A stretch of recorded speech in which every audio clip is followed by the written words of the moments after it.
이걸로 끝이 아니다. 일본 정부 관계자가 한 말입니다. 반도체 소재 수출 규제를 발표한 일본이 경제 보복 강도를 높여가는 모양새입니다.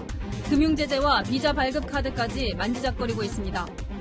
일본의 경제 보복이 부메랑으로 돌아가고 있습니다. 한국의 반도체 소재를 수출하는 일본 기업들의 걱정이 큽니다.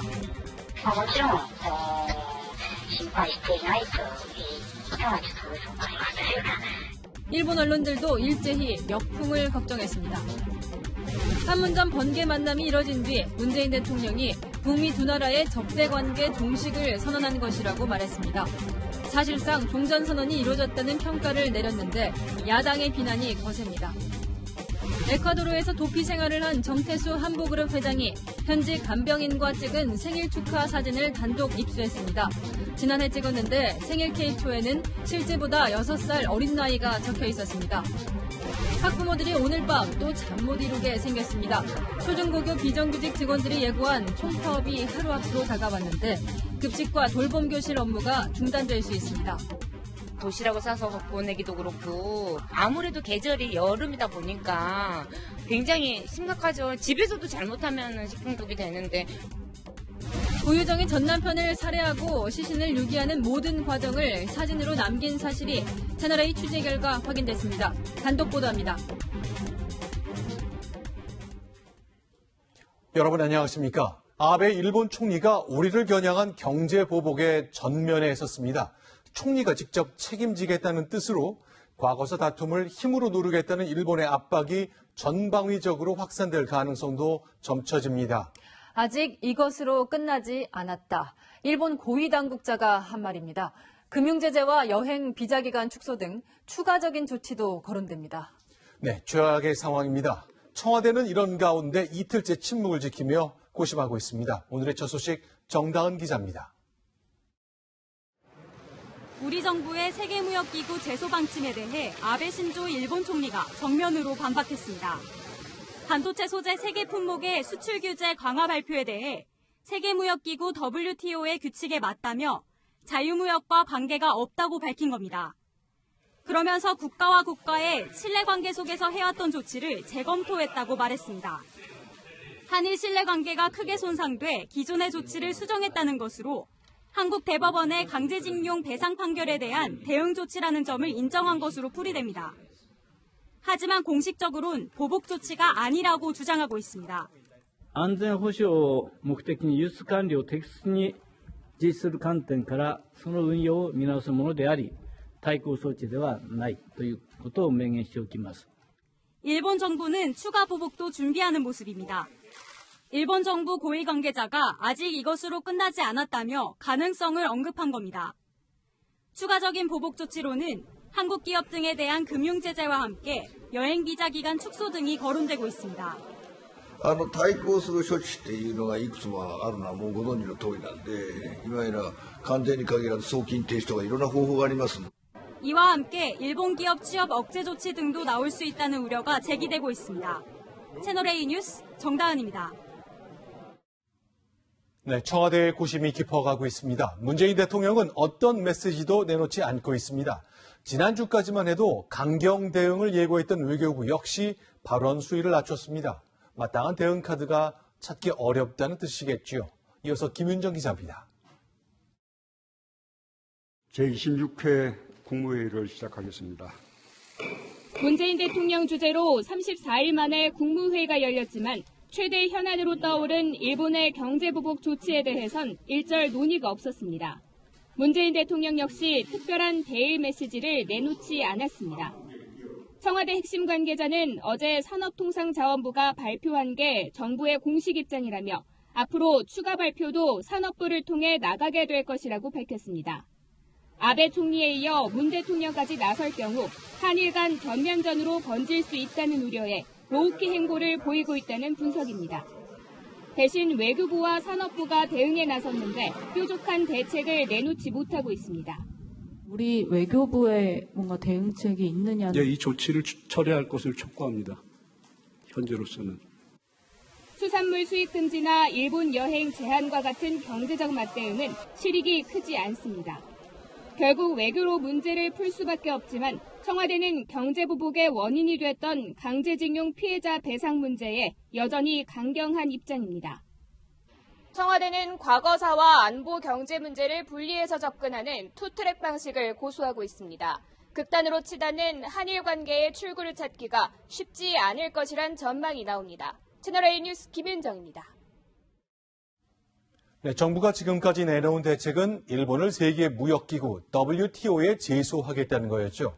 하지만 이마저도 쉽지 않다는 분석이 나옵니다. 그 이유를 김남준 기자가 알아봤습니다. 향후 WTO 제소를 비롯해서 국제법과 국내법에 의거 필요한 대응 조치를 취해 나갈 것이다. 정부는 일본의 조치에 국제 소송을 검토 중입니다. 무역 차별을 금지하는 관세 및 무역협정, 바트의 2가지 조항 위반을 주장하는 겁니다.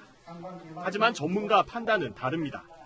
절차를 어렵게 해놓고 불편하게 여러 가지 만들어 놓겠다는 상황이라서 지금 걸어봐야 그랬더니 무슨 문제가 생겼는지가 안 나와요. 기존보다 까다로워진 절차가 실제 수입 금지 효과를 가져왔는지, 일본이 우리나라만 차별 적용했다는 사실까지 우리가 입증해야 한다는 겁니다. 이런 과정을 거쳐도 승소가 보장되지는 않습니다. 익명을 요구한 통상 전문가는 일본이 안보, 산업기술 보호 등 정교한 명분을 내세울 것이라며 재판 과정이 순탄하지 않을 전망이라고 내다봤습니다. 승소에도 통상 2, 3년은 걸리기 때문에 그 사이 발생하는 피해는 온전히 우리 반도체 업계가 떠안아야 합니다. 산자부는 아직 일본과 구체적인 협상은 진행하지 못하고 있다고 밝혔습니다. 우리 주력 산업의 피해가 현실화될 가능성이 점점 커지고 있습니다. 채널A 뉴스 김남준입니다. 네, 일본이 한국 반도체 기업에게 타격을 입히겠다는 수출 금지 조치를 내려놓았죠. 역시 한국 수출길이 막히게 된 일본 기업도 피해를 보게 됩니다. 반도체 수출제, 감광제 수출 기업을 찾아가 봤더니 우리라고 걱정하지 않는다고 말하면 그건 거짓말이라고 말했습니다. 도쿄에서 김범석 특파원입니다. 도쿄역 인근의 이곳에는 반도체 기판에 바르는 감광제를 만들어 한국에 수출하는 한 일본 기업이 저 건물에 입주해 있습니다. 이 기업은 어제 일본 정부의 조치가 발표되자마자 실적에 어느 정도 영향이 있는지 자체 조사에 나섰습니다. 담당자는 채널A와의 통화에서 심각한 사태라고 말했습니다.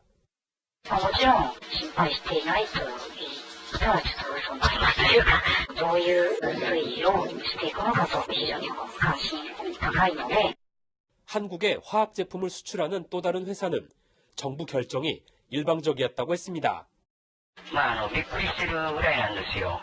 いわゆる民間の企業ですからね。そちらの方の国でもこれを出すなって言われたらもう出しようがないでしょう。 한국을 겨냥한 보복 조치가 오히려 일본 기업에 타격을 줄 것이란 전망도 나옵니다. 우리나라가 전 세계 반도체 생산 설비의 절반 이상을 차지하고 있거든요. 이제 가장 큰 고객사로의 수출이 그만큼 영향을 받는 부분이기 때문에 삼성전자와 SK하이닉스 등이 생산하는 반도체 물량이 줄어들면 다른 기업들도 연쇄적으로 영향을 받아 결국 글로벌 경제에 악영향을 미칠 것이란 우려도 나옵니다. 도쿄에서 채널A 뉴스 김범석입니다. 네, 관련된 이야기 경제산업부의 이재명 차장과 함께 얘기 나눠보겠습니다. 어서 오십시오. 어제도 이 시간에 논의해 본 것이 핸드폰이나 반도체 부위 핵심 소재 같은 거 일본에서 못 산다면 다른 데서 살 수 있지 않느냐. 역시 특허가 관건이라면서요. 그렇습니다. 일본이 어제 스마트폰, 반도체, TV 등의 핵심 부품 3가지의 한국 수출을 제한했습니다. 네. 그중 불화수소는 반도체를 정밀하게 자를 때 씁니다. 감광제는 회로를 인쇄할 때 사용합니다. 두 재료 모두 반도체를 만들 때 꼭 필요한 재료들인데요. 네. 또 폴리이미드는 휘어지는 디스플레이 재료입니다. 접히는 스마트폰, 즉 폴더블 폰을 만들 때 꼭 필요합니다. 네. 폴리이미드만 놓고 보면 한국에 수입되는 90%가 일본산입니다. 문제는 폴리이미드의 특허를 대부분 일본이 갖고 있어서 우리나라가 독자적으로 만들고 싶어도 그럴 수 없다는 겁니다. 우리나라 반도체 부품 생산업체의 말을 들어보시죠. 일본 업체들이 특허들을 많이 출원을 시켜놨기 때문에 이제 그거를 피해서 새로운 조성들을 만들고 하는 부분들도 시간이 걸릴 수밖에 없어서 특허 때문에 시간이 걸린다. 빠른 해결은 쉽지 않다는 뜻으로 이해하겠는데요. 그렇다면 이제 한일 간의 무역 갈등이라는 게 결국 기술 전쟁 성격이 있네요. 우리 정부의 대책 같은 건 어떻게 또 새롭게 들리고 있습니까? 강경화 외교부 장관이 지난달 이런 얘기를 했습니다. 네. 일본이 경제 보복에 나서면 우리도 가만히 있지 않겠다. 하지만 오늘 기자들을 만나서는 앞으로 상황을 보면서 후속 대책을 연구해야 할 것 같다. 이렇게 네. 한 발 물러섰습니다. 우리나라 대표 산업들을 흔들 수 있는 기술을 일본이 독점하고 있는 상황에서 뾰족한 수가 없다는 얘기입니다. 특허청은 현재 각 산업별로 한국이 일본에 뒤진 특허 현황을 정리하고 있다고 합니다. 그 분야의 집중 투자에 기술 독립을 이루겠다는 건데요. 이제 시작해서 언제 이룰 수 있을지 상당한 뒷북 대책이 아닌가 싶습니다. 그렇죠. 지금 통계 특허를 어떻게 갖고 있는지를 따진다는 것, 시간이 굉장히 필요한 것인데 결국 이 산업 기술을 해결할 수 없다, 특허를 해결할 수 없다면은 결국 정치가 풀어야 되는 거 아닙니까? 그렇습니다. 이번 한일 무역 전쟁이 어쨌든 외교 전쟁에서 외교 갈등이 시작된 만큼 결국 외교로 푸는 게 정석이 아닌가 싶습니다. 앞서 보신 것처럼 오늘 국무회의에서 한일 갈등과 관련해 논의가 전혀 없었다는 게 청와대 관계자의 전언입니다. 네. 그만큼 당장은 외교해법도 마땅치 않다는 얘기인데요. 네. 얼마 전 문재인 대통령은 과거사 문제로 미래지향적 협력 관계가 손상되지 않도록 한일 양국 정부가 지혜를 모아야 한다 이렇게 말했습니다. 지금이야말로 그 지혜가 필요한 때가 아닌가 싶습니다. 알겠습니다. 여기까지 듣겠습니다. 경제산업부의 이재명 차장이었습니다. 고맙습니다. 전남편 살해 사건 고유정과 관련된 채널A의 집중 취재 내용입니다. 고유정이 자신의 범행 과정을 사진으로 남긴 것으로 확인됐습니다. 검찰은 전 남편에게 먹인 카레와 졸피뎀을 넣어온 파우치 사진도 확인했습니다. 먼저 최주연 기자의 단독 보도입니다. 지난 5월 25일 전 남편과 아들을 펜션으로 초대한 고유정은 저녁 식사로 카레를 준비합니다. 검찰은 고유정이 카레에 수면 효과가 강한 졸피뎀을 넣고 전 남편을 살해했다고 발표했습니다. 피해자 및 아들과 함께 투숙한 이후 펜션 내부에서 피해자를 찔러 살해하였습니다.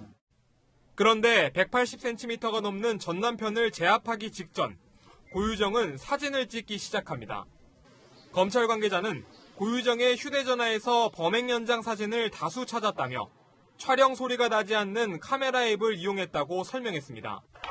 8시 10분에 촬영된 사진에는 전 남편에게 먹인 카레와 졸피뎀을 넣어왔던 파우치가 놓인 부엌도 보입니다. 범행 시간이 보이는 시계와 전 남편의 흰색 운동화만 가지런히 놓인 신발장도 사진으로 담겨 있는 것으로 전해졌습니다. 검찰은 이 사진을 근거로 범행 시간대를 8시 10분부터 9시 50분까지라고 발표했습니다. 고유정은 검찰 조사에서 사진을 찍은 이유에 대해 진술을 거부한 것으로 알려졌습니다. 경찰도 고유정이 찍은 사진 10,000장 정도를 확보했지만 범행과 무관하다며 공개하지 않아 유족이 반발하고 있습니다. 채널A 뉴스 최주연입니다. 전 남편의 시신을 유기한 배 위에서도 고유정은 사진을 남겼습니다. 시신이 담긴 캐리어를 찍었는데 왜 이런 행동을 한 걸까요? 계속해서 백승우 기자의 단독 보도입니다.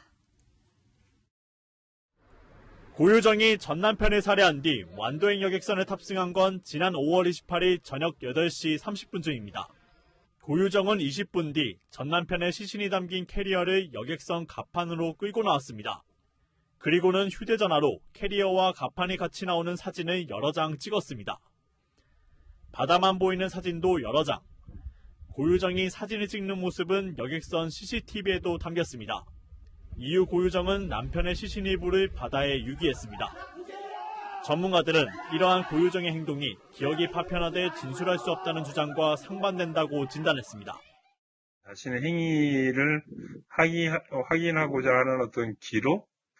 그런 것들을 갖고자 했던 거 아닌가.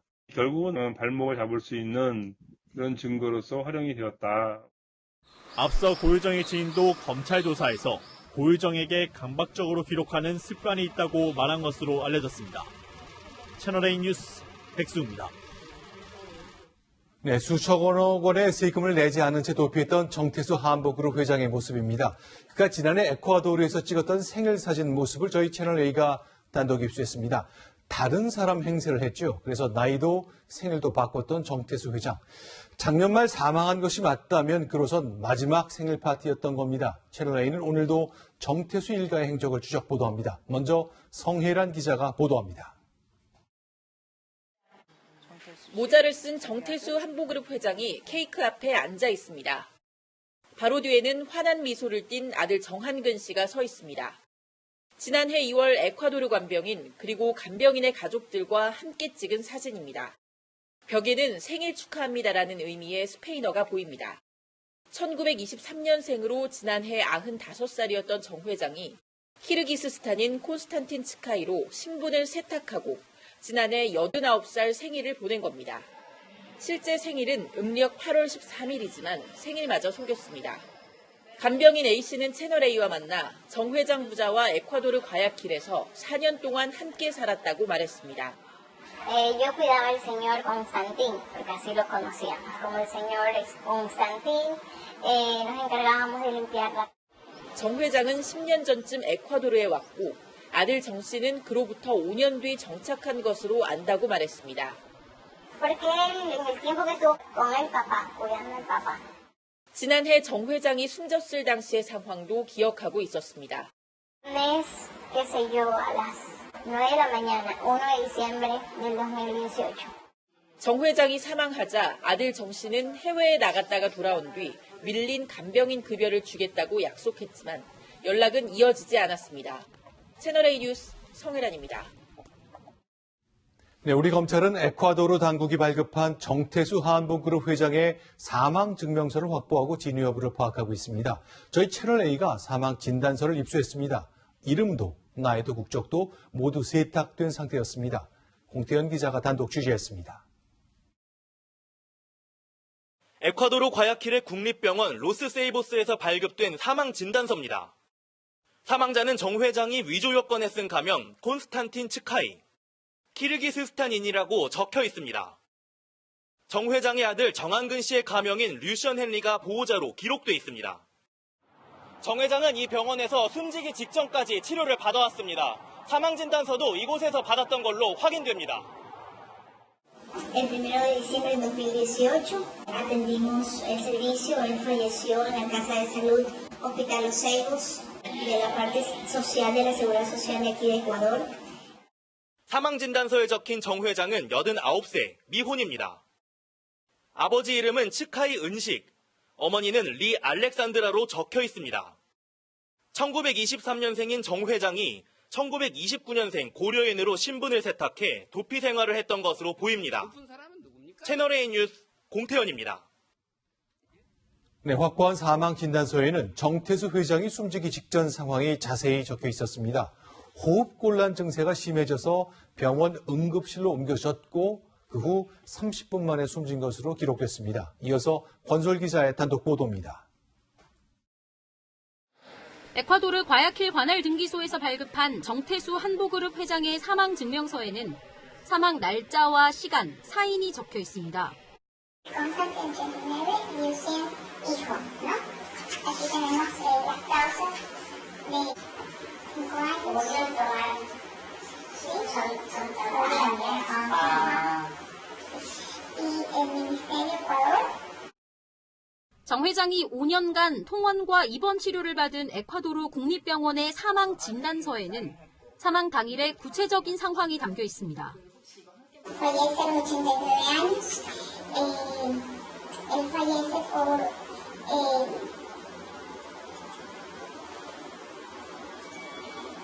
una fibrilación ventricular, una acidosis metabólica. Él padecía una enfermedad renal crónica. 지난해 12월 1일 숨을 잘 못 쉬는 증상으로 병원으로 이송된 지 12시간 만에 응급실로 옮겨졌고 30분 뒤 심장이 멈춰 숨졌다는 내용입니다. 정 회장이 치료를 받은 로스세이보스 병원은 에콰도르 국민연금관리, 건강보험 등을 담당하는 사회보장청 IESS가 설립한 곳입니다. 사회보험에 가입돼 있다면 무상으로 의료 혜택을 받을 수 있습니다.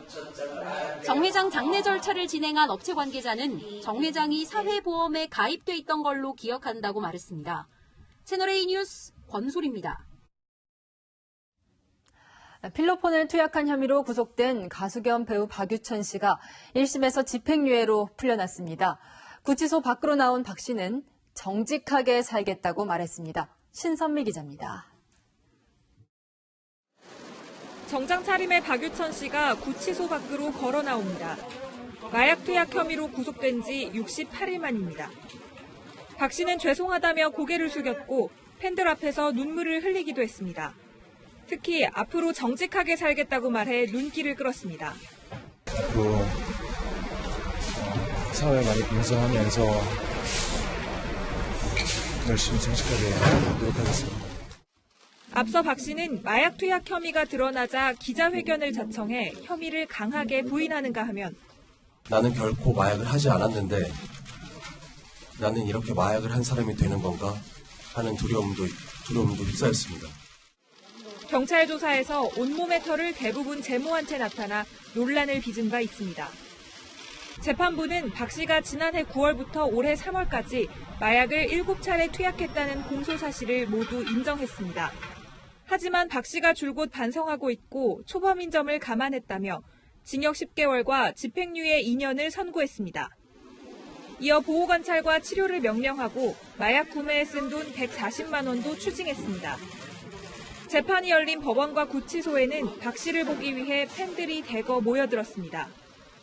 박 씨와 함께 필로폰을 투약한 황하나 씨에 대해선 재판이 진행 중입니다. 채널A 뉴스 신선미입니다. 육군 일병이 동기에게 대소변을 먹게 하는 등 엽기적인 가혹 행위를 했습니다. 결국 군검찰에 구속됐습니다. 유주은 기자입니다. 강원도 화천 육군 7사단 소속 A일병이 입대 동기인 B일병에게 가혹 행위를 한 건 지난 4월. 함께 외박을 나온 뒤 모텔에 들어서자 A일병은 돌변해 B일병의 뺨과 복부를 수차례 때리고 화장실로 몰아넣었습니다. B일병은 내 소변을 얼굴에 바르고 입에 머금게 했다고 진술했습니다. 부대로 복귀한 뒤에는 대변을 먹으라고 강요했고 또 다른 2명의 일병까지 합세해 폭언과 폭행을 일삼았다고 밝혔습니다. 석 달간 이어진 가혹 행위는 참다 못한 B병사의 고발로 드러났고 군 검찰은 지난달 말 A일병을 구속했습니다. A병사는 일 처리를 제대로 하지 않아 그랬다며 폭언과 폭행은 있었지만 대소변을 먹게 하지는 않았다고 혐의를 부인한 것으로 전해졌습니다.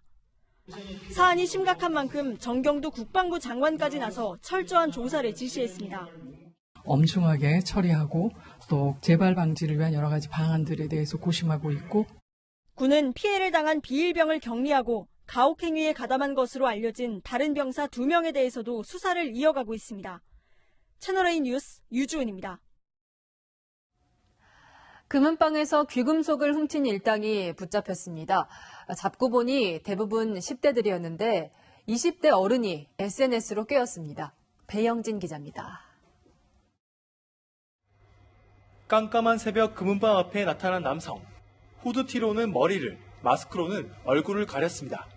망치로 몇 번 내리치자 조각조각 금이 가더니 유리 출입문이 힘없이 떨어져 나갑니다. 그리고는 진열대에 담긴 귀금속을 훔쳐 일당과 함께 유유히 사라집니다. 이들은 강화 유리문을 깨고 귀금속을 훔치기까지는 불과 20초도 걸리지 않았습니다. 절도범은 17살 동갑내기 청소년들이었습니다. 이들은 다른 10대 2명과 함께 울산의 금은방에서 귀금속을 털었는데 대부분 모조폼으로 드러나자 부산으로 넘어와 또다시 범행을 저지른 겁니다. 이날 하루 동안 훔친 귀금속은 2,300만 원치가 넘습니다. 겁없는 10대들의 뒤에는 20대 남성이 있었습니다. 23살 김모 씨는 돈을 벌게 해주겠다는 SNS 글로 10대들을 끌어모았고 차량과 망치를 준비하며 범행 계획을 세웠습니다. 이들은 훔친 귀금속을 되팔아 대부분 유흥비로 탕진했습니다. 이 애들 집이 없기 때문에 집에 다 안 들어가는 애들이거든요. 친구의 친구고 선배고 이리 됩니다. 경찰은 김 씨와 10대 2명에 대해 구속영장을 신청하고 다른 10대 2명을 불구속 입건했습니다. 채널A 뉴스 배영진입니다. 병풍 사건 기억하십니까? 2002년 대선 당시 이회창 후보의 아들이 돈을 주고 병역을 면제받았다는 의혹을 폭로한 김대엽 씨. 김 씨가 제시한 녹음 테이프가 조작된 것으로 밝혀져 구속됐죠. 이후 사기 사건으로 수사를 받다 도피한 김 씨가 필리핀에서 체포됐습니다. 우현기 기자가 보도합니다. 필리핀 이민청 관계자와 한국인 경찰관이 호텔 로비에서 짧은 머리의 남성을 체포합니다.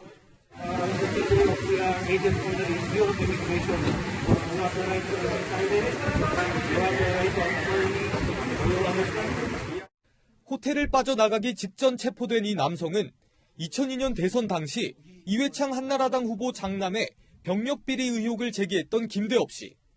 강원랜드 CCTV 납품 계약을 대가로 거액을 받아 챙긴 혐의로 검찰 조사를 받던 중 필리핀으로 도피한 지 3년 만에 체포된 겁니다. 체포 직후 찍은 사진에는 김 씨의 혐의와 신분이 적혀 있고 2억 5천만 원에 이르는 사기 피해액도 영문으로 쓰여 있습니다. 지팡이를 짚고도 구부정하게 서 있고 얼굴살도 과거보다 홀쭉하게 빠졌습니다. 국제경찰 인터폴에 청색 수배가 내려진 상태로 장기간 도피 생활을 한 영향으로 보입니다. 수순이 자신이 김대엽이며 수배가 있는 것을 안다고 말하는 등 모든 것을 포기한 듯 협조적인 자세였습니다. 김 씨는 필리핀 체류 기간 특별한 직업 없이 게스트하우스나 민박에 머무르며 카지노 등에 드나든 걸로 전해졌습니다. 경찰은 빠르면 이달 안에 김 씨를 한국으로 송환해 검찰 수사를 받게 한다는 계획입니다. 채널A 뉴스 우현기입니다. 김대엽 씨의 병풍 사건은 1997년과 2002년 두 번의 대선 결과를 결정지었다는 평가를 받습니다. 이후 김 씨가 어떤 삶을 살았는지 조영민 기자가 알아봤습니다. 앞으로 수사를 하면서 하는 기간에서 제가 모든 서류나 증거나 것을 제시를 해줄 겁니다. 16대 대선이 5개월도 안 남은 시점에 김대엽 씨가 제기한 병역비리 은폐 의혹은 한나라당 대선 주자였던 이회창 후보에게 치명타였습니다. 김 씨는 이 후보의 부인 한인옥 여사를 아들의 병역 면제 청탁 대가로 돈을 건넨 인물로 지목했습니다. 125층대 청천병원 관련자한테 청탁이 이루어져서 면제를 받은 겁니다. 그 가운데 그 한 여사님이 직접 관여했습니다. 이 후보가 정계 은퇴까지 언급하며 결백을 호소하고 비리를 저지른 그런 일이 있었다면 저는 대통령 후보 사퇴는 물론 깨끗하게 정계를 떠날 것입니다. 검찰도 선거를 55일 앞두고 김 씨 주장이 근거 없다는 수사 결과를 내놨습니다. 하지만 이 후보는 득표율 2.33% 차이로 노무현 후보에게 패배했습니다. 5년 전 제15대 대선과 마찬가지로 병역비리 의혹이 발목을 잡은 겁니다. 김 씨는 명예훼손과 무고 등의 혐의로 징역 1년 9개월을 복역하고 출소했지만 이후에도 초등학교 동창에게 부동산 사기를 치고 실형을 선고받았습니다. 김 씨는 지난 2014년에도 불법 게임장을 운영하다 체포되는 등 수사기관과 교도소를 수시로 드나들었습니다. 채널A 뉴스 조영민입니다. 네, 지금부터는 한반도 안보 소식입니다. 한 미국 앵커가 판문점에서 지켜보았더니 김정은의 호흡이 너무 가쁘다. 폐병 환자 같다고 말했습니다. 그러자 트럼프 대통령이 직접 반박했습니다. 그런데 이 앵커 평소에 트럼프와 직접 전화 통화하는 사이입니다. 얼마 전에는 이란을 공격한다면 다음 대선은 포기하시라 이렇게 조언했던 바로 그 앵커입니다. 김정한 특파원입니다. 판문점 회동을 밀착 취재한 외신 기자는 김정은 위원장의 건강 문제를 제기했습니다. Kim Jong-un was breathing heavily and sweating after walking just a few yards. 그러자 트럼프 대통령이 직접 그는 매우 건강해 보였다며 진화에 나섰습니다. 또 좋은 일들이 생길 수 있다면서 북미 협상에 대한 기대감을 표했습니다. 그러나 워싱턴 소식통은 채널A에 이번 회동에선 핵과 미사일 반출과 같은 구체적 논의는 없었다고 전했습니다. 이런 가운데 미 행정부 내에서 핵 동결에 초점을 둔 협상 시나리오가 검토되고 있다는 보도가 나와 파문이 확산되고 있습니다. 기존 FFBD보다 목표치를 낮추는 것이자 북한을 사실상 핵 보유국으로 인정한다는 해석이 가능하기 때문입니다. Okay, so first is it fissile material? Is it all nuclear or is it all WMD? Second issue is it a standalone freeze or is the freeze part of the roadmap? 국무부는 일단 보도 내용을 즉각 부인했고 볼턴 NSC 보좌관도 명백한 오보라고 반박했습니다. 트럼프 대통령이 서두르지 않겠다는 속도 조절론을 재확인함에 따라 미국이 실제 어느 정도 유용성을 발휘할지 여전한 미지수입니다. 협상 기조를 둘러싸고 행정부 내 분열이 여전하다는 해석도 나옵니다. 워싱턴에서 채널A 뉴스 김정환입니다. 네, 트럼프 대통령의 딸 이방카가 구설에 다시 올랐습니다. 일본에서 열린 G20 정상회의 때 영상이 공개됐는데 대통령과 총리 사이에 끼어드는 게 눈에 띄었습니다. 정한희 기자입니다. 2년 전 G20 정상회의에서 아버지를 대신해 메이 영국 총리와 시진핑 중국 국가주석 사이에 앉았던 이방카 백악관 선임보좌관. 이번엔 일본에서 열린 G20 정상회의에서 정상들 간 대화에 끼어들면서 논란이 일고 있습니다.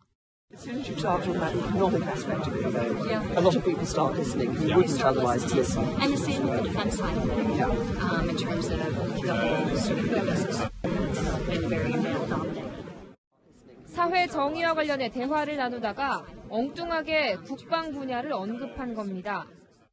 트럼프 미국 대통령의 장녀인 이방카는 특별 세션에서도 여러 정상을 제치고 앞줄 중앙에 앉았습니다. 이 때문에 트럼프 대통령과 아베 일본 총리가 이방카를 사이에 두고 악수하는 일이 벌어졌습니다. 한국을 방문한 일정에서도 이방카의 거침없는 행보는 계속됐습니다. 그러자 미국 내에선 미국의 외교 지위가 훼손됐다며 어른들 식탁에 끼려고 하는 어린이 같다는 비판이 나왔습니다. SNS에서도 낄 때와 안 낄 때를 가리지 않고 모두 참석하는 이방카를 풍자하는 패러디도 쏟아졌습니다. 이런 가운데 이방카는 G20 정상회의에서 자신이 활약했던 영상을 SNS에 올렸습니다. 채널A 뉴스 정한입니다. 네, 토요일 저녁 스티브 비건 미국 대표가 극비리의 판문점을 방문했었죠. 이때 만난 북측 인사가 권정근 외무성 미국 담당 국장이었습니다. 바로 며칠 전에 문재인 대통령의 발언을 조목조목 비판했던 바로 그 사람입니다. 강지혜 기자의 단독 보도입니다. 트럼프 미국 대통령과 참모들이 참석한 청와대 환영 만찬에 비건 미 대북정책 특별대표가 보이지 않습니다. 판문점 회동에 앞서 북측이 공식 문서를 요구하자 부랴부랴 판문점으로 향한 겁니다. 이때 문서를 받아간 북측 인사가 권정근 외무성 미국 담당 국장이었습니다. 정부 관계자는 우리로 치면 차관으로 승진한 최선희 제1부상이 직접 문서를 받아갈 지위가 아니어서 권 국장을 대신 보낸 것 같다고 설명했습니다. 권 국장은 지난달 27일 본인 명의의 담화에서 문재인 대통령을 남조선 당국자로 칭하며 한판 끼어 무언가 크게 하는 듯한 냄새를 피우는데 재지비리나 똑바로 챙기라고 비난했습니다. 판문점 회담 때 포착됐는데 비난했던 문 대통령과 같은 공간에 있었던 겁니다. 남조선은 빠지라고 했던 말대로 비건 대표와는 대화를 나누기도 했습니다. 하노이 회담에서 협상을 이끈 통일전선부 김영철, 김혁철, 김성애 라인이 외무성 리용호, 최선희, 권정근 라인으로 바뀐 것이 확인된 셈입니다. 전통적으로 대미 협상을 해왔던 외무성이 이 일을 맡는 것이 김정은 위원장의 뜻을 반영하는 것에 훨씬 유리하다는 김정은의 판단이 있는 것 같습니다. 외무성 라인은 미국과 핵 협상을 20년 넘게 해온 만큼 녹록지 않은 상대일 거란 관측이 나옵니다. 채널A 뉴스 강지혜입니다. 네, 문재인 대통령이 판문점 북미 회담을 두고 사실상 6.25 전쟁의 종전선언에 준한다는 평가를 내렸습니다. 야당은 비판했습니다. 아직 갈 길이 먼 비핵화 협상을 앞두고 지나치게 낙관한다는 것이죠. 이민창 기자입니다. 문재인 대통령은 북미 정상의 판문점 회담으로 남북에 이어 북미 간에도 적대 관계가 종식됐다고 평가했습니다. 이 서명은 아니지만 사실상의 행동으로 적대 관계의 종식과 새로운 평화 시대의 본격적인 시작을 선언했다고 말할 수 있을 것입니다. 트럼프 대통령의 SNS 제안으로 정전협정 66년 만에 북미 정상이 군사분계선에서 만난 것을 사실상 종전선언으로 평가한 겁니다. 문 대통령은 남북 간에도 남북 정상회담과 9.19 군사합의로 사실상 종전선언과 불가침 선언을 한 것으로 간주해왔습니다. 야당은 문 대통령의 인식이 낙관적이라고 비판했습니다. 국민의 생명과 안전은 장밋빛 낙관과 상상력이 아닌 북핵의 완전한 폐기로만 지켜질 수 있습니다. 사상 최초의 연발에 가며 한반도 정세를 섣불리 희망적으로 판단하고 판문점 해동을 만능 열쇠처럼 여겨선 곤란할 것입니다. 북미 간의 비핵화 실무 협상이 이제 준비에 들어간 상황에서 청와대가 지나치게 회담의 의미를 확대 해석하고 있다는 겁니다. 논란이 일자 청와대는 회담 성격에 대한 규정은 언론의 몫이라며 한발 물러섰습니다. 채널A 뉴스 이미찬입니다. 네, 자유한국당이 내년 총선을 앞두고 인재 영입에 한창입니다. 영입 대상에 공관병 갑질 논란으로 전역했다가 무혐의 처분을 받은 박찬주 전 육군대장이 포함됐습니다. 강병규 기자입니다. 3고 처리, 5고 처리, 10고 처리를 해서라도 반드시 모셔와 주시기를 바랍니다. 총선 압승을 위해 인재 영입 필요성을 강조해온 황교안 한국당 대표. 지난 5월 중순 황 대표는 공관병 갑질 논란에 무혐의 처분을 받은 박찬주 전 육군대장과 단둘이 만났습니다. 박 전 대장은 한국당 1차 영입 대상 170명에 포함된 인물입니다. 박 전 대장은 정부의 무리한 적폐 수사 등에 대해 공감대를 형성했다면서도 정치 임무는 좀 더 두고 보겠다고 했습니다. 안보 분야 전문성을 인정했다고는 하지만 인사청탁을 받은 혐의로 대법원 최종 선고를 기다리는 박 전 대장이 적절한 인재냐는 지적도 나옵니다. 최근 한국당은 영입이 거론된 야구선수 박찬호, 이국종 아주대 교수 등이 공개 거절 의사를 밝히며 난감해지기도 했습니다. 황 대표가 영입 대상과 여러 통로로 소통하는 것도 영입의 속도를 내려는 것으로 해석됩니다. 황 대표는 리더십이 흔들린다는 일각의 지적에 당 안팎 인사들을 만나 조언도 구하고 있습니다. 김병준 전 비대위원장과 서청원, 김무성 의원을 만난 데 이어 오늘은 자신과 각을 세우고 있는 김문수 전 경기지사도 만나 의견을 들었습니다. 채널A 뉴스 강병규입니다. 신하들 놔두고 왜 혼자서만 애달캐달하세요? 차라리 영화 나란말싸미가 개봉 전부터 잇따른 악재를 만났습니다. 주연 배우 전미선 씨가 갑자기 숨진 데 이어 저작권을 둘러싼 소송전까지 벌어졌습니다. 박수유 기자입니다. 500년 전 소리와 문자를 분류하고 집대성한 원리가 팔만 대장경 안에 새겨져 있습니다. 훈민정음 창제에 기여한 것으로 알려진 신미 스님이 등장하는 영화 나란말싸미. 개봉을 앞두고 송사에 휘말렸습니다. 신미 스님이 훈민정음 창제에 기여했다는 책의 내용을 허락 없이 인용했다면서 한 출판사가 상영금지 가처분 신청을 낸 겁니다. 이에 앞서 제작사 측은 저작권 침해가 아니라는 별도의 소송을 냈습니다. 책이 저희 영화하고 전혀 관련이 없습니다. 작가와 기획 단계에서 신미 스님에 대한 자문을 받았기 때문에 자문료를 정당하게 지급하고 작품을 진행을 했었습니다. 얼마 전 유명을 달리한 고 전미선 씨가 영화에서 소헌왕후 역을 맡아 제작 보고회까지 마쳤던 상황. 예전에 만난 오빠? 동생? 뭐 이런 느낌? 그래서 너무 편했던 것 같아요. 그때 그 느낌. 주연 배우의 갑작스러운 비보에 이어 송사까지 휘말리면서 영화 흥행에 어떤 영향을 미칠지 관심이 모입니다. 채널A 뉴스 박수유입니다. 요즘 양파값이 무척 쌉니다. 그만큼 농가의 수익이 줄어들어 걱정이죠.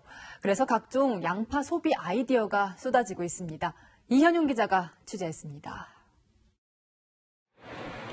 수북이 쌓여있는 양파 상자를 들여다보며 상태를 확인하고 있는 직원들. 어른 키높이만큼 양파 더미가 쌓여 있는데요. 이곳 도매시장 경매장에서 양파 재고량은 지난해에 2배나 됩니다. 단가는 그래서 최근 10년간 가장 낮은 정도, 올해처럼 그 양파가 많이 반입되는 경우에는 양파 시세가 좀 이렇게 평소보다 많이 떨어지는 편입니다. 실제 양파 도매 가격은 평년의 절반 수준으로 뚝 떨어졌습니다. 지난 겨울 포근한 날씨가 이어졌고 4월 이후에는 봄비가 적당히 내리면서 양파가 알이 굵게 잘 자랐고 양파 생산량이 평년보다 10% 넘게 늘었습니다. 유통업계에서는 대대적인 양파 할인 행사가 이어지고 있고 양파 소비를 늘리기 위해 양파 활용법을 알리는 곳도 많습니다. 요리 연구가 백종원 씨는 짜장라면에 볶은 양파를 넣어 먹는 이른바 양파게티 제조법 영상을 공개했고 이건 해보시고 얘기해요. 이거는 제가 말로 표현해봐야 소용없습니다. 그냥 아주 좋습니다. 비벼 먹고 싶다. 양파를 넣어 만든 양파 와인 등 이색 양파 활용법을 공유하는 유튜버들도 늘고 있습니다. 채널A 뉴스 이현용입니다. 요즘 같은 날씨엔 달고 시원한 주스나 아이스크림 자주 찾죠. 이런 음식으로 더위를 몰아내려다 오히려 더 피곤해질 수 있습니다. 이다혜 기자입니다. 점심시간 빙수 전문점. 앉을 자리 없이 꽉 찼습니다. 달고 시원한 빙수 한 입에 활력이 살아납니다. 달고 시원하고 이렇게 막 더운 날에 이렇게 딱 먹으니까 이렇게 시원하고 더 기분이 좋아져요. 이게 계속 들어가고 그 안에도 여러 가지 막 들어있어가지고. 과일이나 빙수에 있는 당류는 체내 흡수가 빠릅니다. 순간적으로 혈당을 끌어올려 뇌 활동을 활발하게 해줍니다. 그런데 당을 과도하게 먹으면 오히려 피로감이 심해지고 무기력해질 수 있습니다. 급격히 올라간 혈당을 낮추기 위해 인슐린을 평소보다 더 많이 분비하게 되고 다시 혈당이 급격히 떨어지는 게 반복되면서 더 피곤해질 수 있는 겁니다. 지속적으로 많이 섭취하는 경우에는 혈당이 급격히 빨리 올라가게 되고 이를 낮추기 위해서 우리 몸이 더 많은 일을 해야 되죠. 특히 땀을 많이 흘리고 체력 소모가 큰 여름, 어린이나 노약자들은 주의가 더 필요합니다. 시중에서 판매되는 빙수 한 그릇에는 평균 45.6g의 당분이, 생과일 주스에는 55g이 들어있습니다. 생과일 주스 한 잔만 마셔도 성인 여성 기준 하루 권고량을 넘습니다. 전문가들은 무더위에 과도한 당 섭취보다는 물을 마시는 게 좋다고 조언했습니다. 채널A 뉴스 이다혜입니다. 학생들의 급식과 돌봄교실 대란이 현실로 다가오고 있습니다. 초중고등학교 비정규직 노동자들이 예고한 총파업이 하루 앞인데 막판 협상도 결렬됐습니다. 박정서 기자입니다. 내일 총파업을 예고한 전국 학교 비정규직 노동자는 9만 명. 학교 급식조리원과 돌봄 전담사, 교무 행정사들입니다.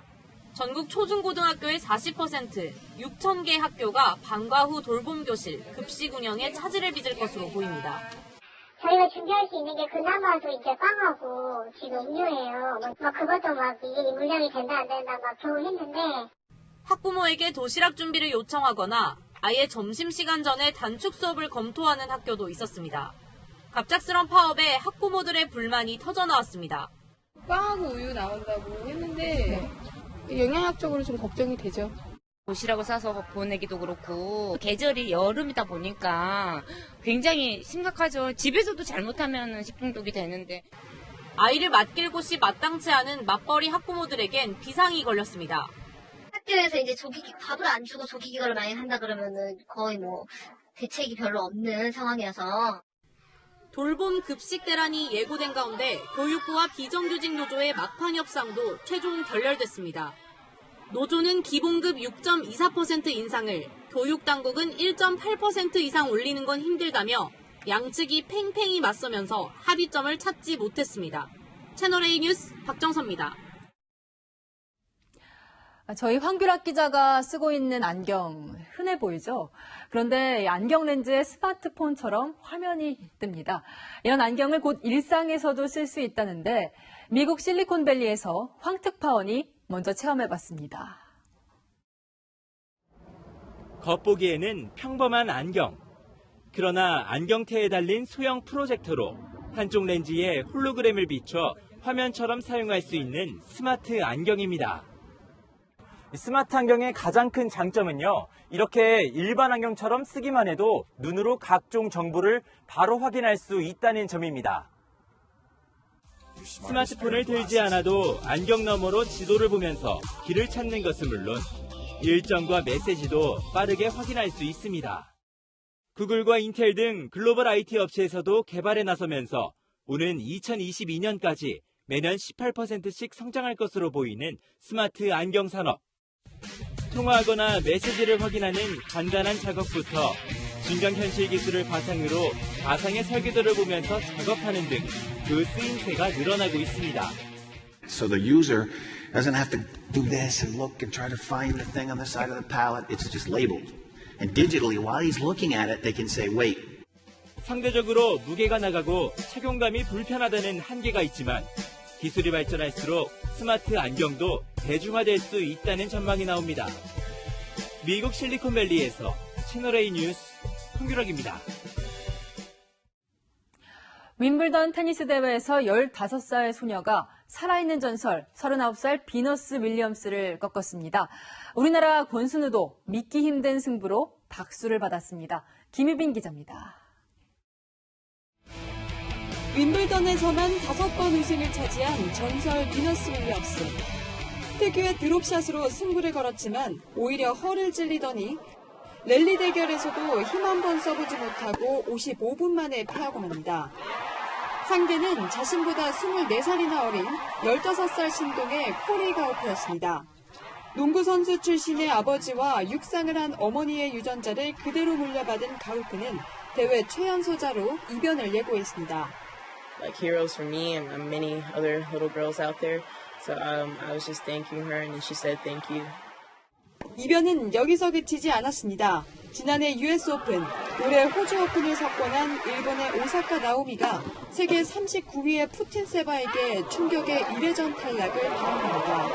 I feel like I should have been able to play well today because I wasn't practicing bad, but you never know what's going to happen during the matches. 우리나라 유망주 권순우는 자신보다 18cm나 큰 세계 9위의 카렌 해처노프를 맞아 3시간 7분의 접전을 펼쳤습니다. 세트 스코어는 1대3 아쉬운 패. 하지만 서브대의 구속이 해처노프보다도 앞서며 희망을 쏘아 올렸습니다. 조코비치는 가볍게 1회전을 통과하며 윈블던 5번째 우승컵을 향해 한 달 다가섰습니다. 채널A 뉴스 김유빈입니다. 류현진의 한화 시절 전담 포수는 신경현이었죠. 신경현의 아들 신지후가 강속구 투수로 성장해 한화에 입단했습니다. 메이저리그 진출까지 기대됩니다. 김민곤 기자가 만나봤습니다. 이제 2개 남았어요. 류현진이 한화 유니폼을 입고 국내 무대를 평정할 때 전담 포수로 나섰던 특급 파트너 신경현. 2013년 그의 은퇴식 때는 류현진 대신 초등학생 선수가 마운드에 섰고 그 소년의 묵직한 공은 관중들의 탄성을 자아냈습니다. 바로 신경현의 아들 신지후였습니다. 어릴 때부터 예사롭지 않았던 신지후는 고교무대 정상급 투수로 성장했습니다. 키 198cm, 몸무게 105kg의 큰 덩치를 바탕으로 훈련에서도 시속 150km에 육박하는 공을 가뿐하게 던집니다. 저는 아들내미 볼을 안 받아요. 애기 때는 받았는데 너무 빨라서 못 받겠더라고요. 신지후는 결국 아버지의 팀 한화에 1차 지명을 받았습니다. 이제 아버지가 있었던 구단이잖아요. 그런 만큼 이제 더 특별한 의미가 있을 것 같고 앞으로도 아버지를 뛰어넘는 그런 선수가 되기로 노력하겠습니다. 그런데 신지후는 아버지의 파트너였던 류현진처럼 메이저리그 진출을 꿈꾸고 있습니다. 다저스나 신시내티 이런 팀들은 3년 내내 신지후 선수 쫓아다니면서 미국에 올 생각 없냐. 아버지의 뒷모습을 보며 꿈을 키워온 신지후. 12월부터 프로무대 데뷔를 위한 본격적인 준비에 들어갈 예정입니다. 채널A 뉴스 김민곤입니다. 필리핀 여성들을 가사도우미로 불법 고용한 혐의를 받는 이명희 전 이루재단 이사장이 징역 1년 6개월에 집행유예 3년을, 딸인 조연아 전 대한항공 부사장이 징역 1년에 집행유예 2년을 선고받았습니다. 당초 검찰은 벌금형을 선고해달라고 요청했지만 재판부는 벌금만으로는 부족하다고 판단했습니다. 현재 장마전선은 일본 남해상에 내려와 있습니다. 내일 반짝 북상에 제주에 영향을 줄 텐데요. 오전부터 오후 3시까지 제주에 5에서 20mm의 장맛비를 뿌린 뒤 다시 물러나겠습니다. 제주를 제외한 다른 지역에서는 주말 전까지 더위가 찾아옵니다.